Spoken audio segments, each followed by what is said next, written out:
बिस्मिल्लाहिर्रहमानिर्रहीम।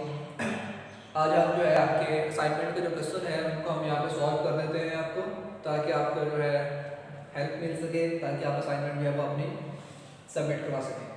तो आइए मैं इन क्वेश्चंस को जो है मैं यहाँ पे व्हाइट बोर्ड पे सॉल्व कर देता हूँ, तो आप इसे नोट कर लीजिएगा, ठीक है।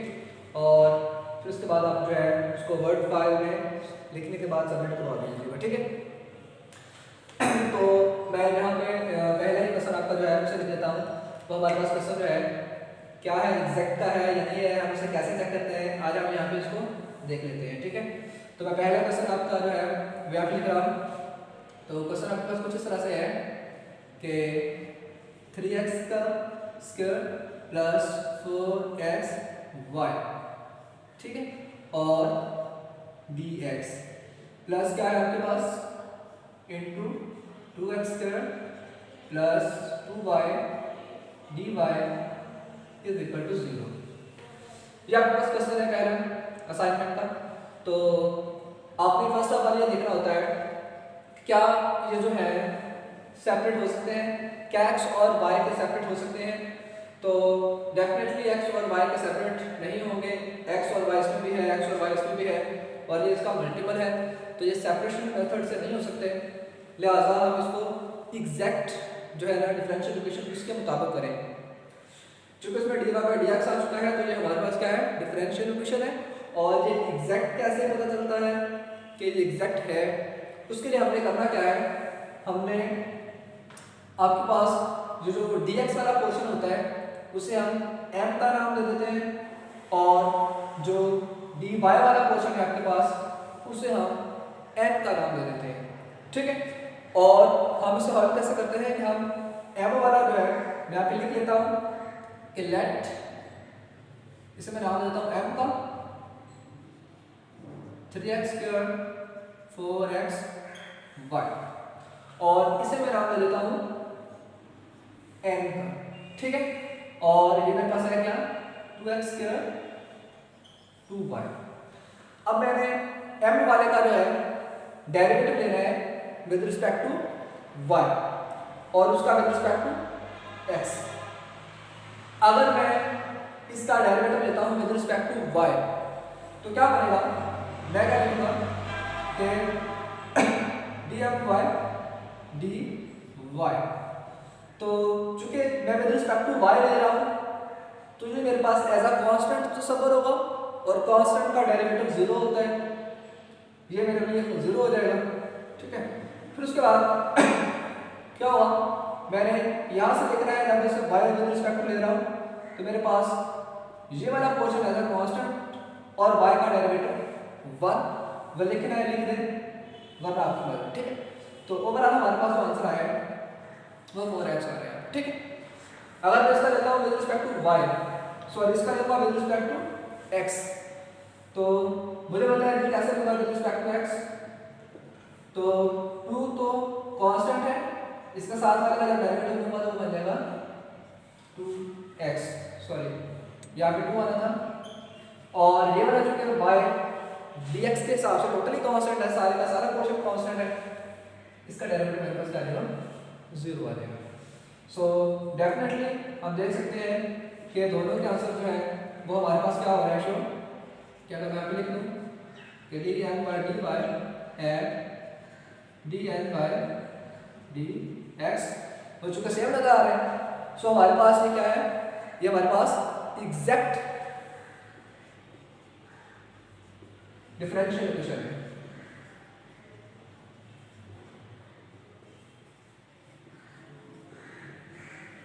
एग्जैक्ट डिफरेंशियल इक्वेशन है।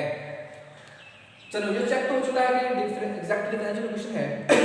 अब इसको आपने सॉल्व कैसे करना होता है, तो उसके लिए आपने ये करना है कि आपके पास जो इसके दो इसको जो है दो स्टेप होते हैं, ये बात आप ध्यान रखेंगे। दो स्टेप इस तरह से होते हैं कि आपने अब क्या करना है, आपने लेना है इंटीग्रेशन, ठीक है। इंटीग्रेशन किसका लेंगे आप, m वाले का, ठीक है, विद रिस्पेक्ट टू किसके लेंगे, x के, ठीक है। तो हम यहाँ पे क्या करने जा रहे हैं, हम m वाले का मतलब हम यहाँ पे क्या लेंगे कि अब आपने ना आपसे दो काम करने हैं। मैं आपको फार्मूला ले देता हूँ कि हम यहाँ पे क्या करने जा रहे हैं, हम यहाँ पे लिख देते हैं कि s प्लस t, ठीक है, हमने ये काम करना है, दो चीजों को जमा करना है। अब एस क्या है और ये टी क्या है। एस आप मान लीजिएगा कलेक्ट कर रहे हैं, क्या मैं लिखता हूँ ये काम हमने निकालना है ना, तो इसे तो आप बस ध्यान में रखिएगा कि हमने ये काम करना है। ठीक है, तो आप अभी यहाँ पे कलेक्ट कर लें। ठीक है, तो ज़्यादा बेस्ट होगा कि आप जो है कहने के लिए एस हमारे पास जो है इंटीग्रेशन ऑफ एम जो आपने दिया था पहले विद रिस्पेक्ट टू किसके डी एक्स के। तो अब मैं लेता हूँ जरा इसकी इंटीग्रेशन, तो क्या बन जाएगा यहाँ पे, पहले मैं लिखता हूँ मेरे पास आ गया 3x का स्क्वायर प्लस 4x और y। ठीक है, तो चूंकि मैं इसकी इंटीग्रेशन ले रहा हूँ विद रिस्पेक्ट टू x के हिसाब से, तो इस पे अलग से इंटीग्रेशन अप्लाई होगी और इसमें क्या होगी अलग से अप्लाई होगी। ठीक हो गया, तो चलिए जी हम इसकी इंटीग्रेशन करते हैं। तो इंटीग्रेशन जैसे मैं करूँगा यहाँ पे तो मुझे क्या मिलेगा x स्क्वायर dx। ठीक है, तो यहाँ पे मैं क्या कर देता हूँ, इसे मैंने अलग कर दिया और इसकी इंटीग्रेशन को मैं अलग से करने जा रहा हूँ 4x y dx।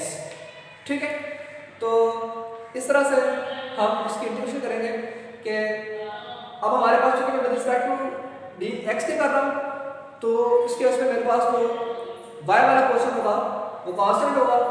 तो अभी हम देख लेते हैं इसमें क्या बनेगा 3x की इंटीग्रेशन में क्या करते हैं पावर को इंक्रीज करते हैं और पावर जो बनती है उसे बटे में लिखते हैं प्लस ये 4 कांस्टेंट था बाहर आ गया x का लेंगे x के और 2 y वैसे आ गया।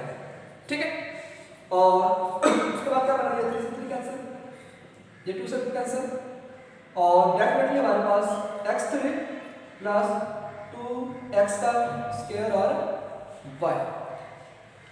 तो ये मेरे पास इसका आंसर आ चुका है।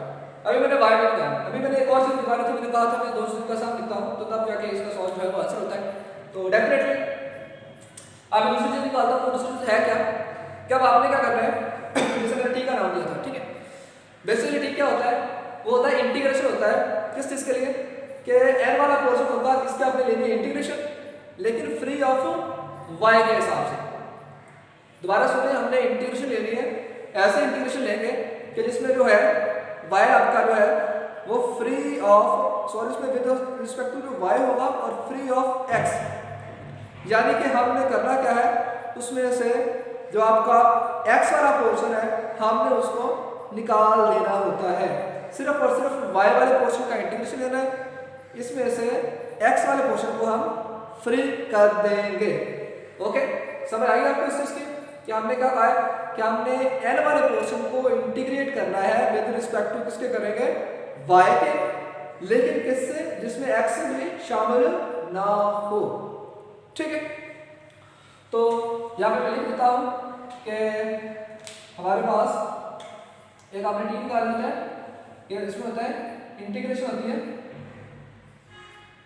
Integration of n।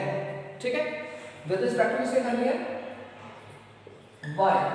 ठीक है, दी इन विच फ्री टर्म ऑफ x, यानी x को निकाल के आपने ना फिर आपने उस चीज का इंटीग्रेशन करना है। ठीक है, तो मैं तो इस इंटीग्रेशन करेंगे, तो इंटीग्रेशन ऑफ यहाँ पर लिख देता हूँ कि इसे मैंने टी का नाम दिया हुआ है, तो इंटीग्रेशन ऑफ n किसके साथ करेंगे विद रिस्पेक्ट टू y के। तो पहले देखिए इसमें जो अब x निकालूंगा तो बस मेरे बचेगा क्या, सिर्फ और सिर्फ 2y बचेगा, तो मैं यहाँ पे 2y लिख देता हूँ। ठीक है, 2y dy इंटीग्रेशन। ठीक है, तो 2y का स्क्वायर ओवर 2 से 2 कैंसिल, डेफिनेटली y का स्क्वायर बनेगा। सही हो गया। अब क्या होगा कि अब हमने s और t दोनों को आंसर को जमा करते रहे, तो फाइनल आंसर आपने क्या किया s भी निकाल लिया t भी निकाल लिया। अब आपने यानी कि पहले ये निकालेंगे फिर ये निकालेंगे, उसके बाद क्या करेंगे आप इनको कह देंगे s प्लस t जो है ये आपका हो करता है, ये आपका टोटल आंसर होता है, इसे हम जनरल सॉल्यूशन का नाम दे देते हैं। मैं यहाँ पे लिख देता हूँ कि आपके ऊपर क्या करना है, इस लाइन के ऊपर आप क्या लिखना है, जनरल सॉल्यूशन, ठीक है। और एस आपके पास क्या है, एस आपके पास जो है एक्स की 3 प्लस 2 एक्स स्क्वायर वाई, ठीक है। और इसी तरह से जो आपके पास टी आया था उसका आंसर क्या आ रहा है, वाई का स्क्वायर और ये इक्वल टू सी। तो डेफिनेटली आपका ये जो क्वेश्चन नंबर 1 है वो कंप्लीट सॉल्व हो चुका है, ठीक है। इसे आपने नोट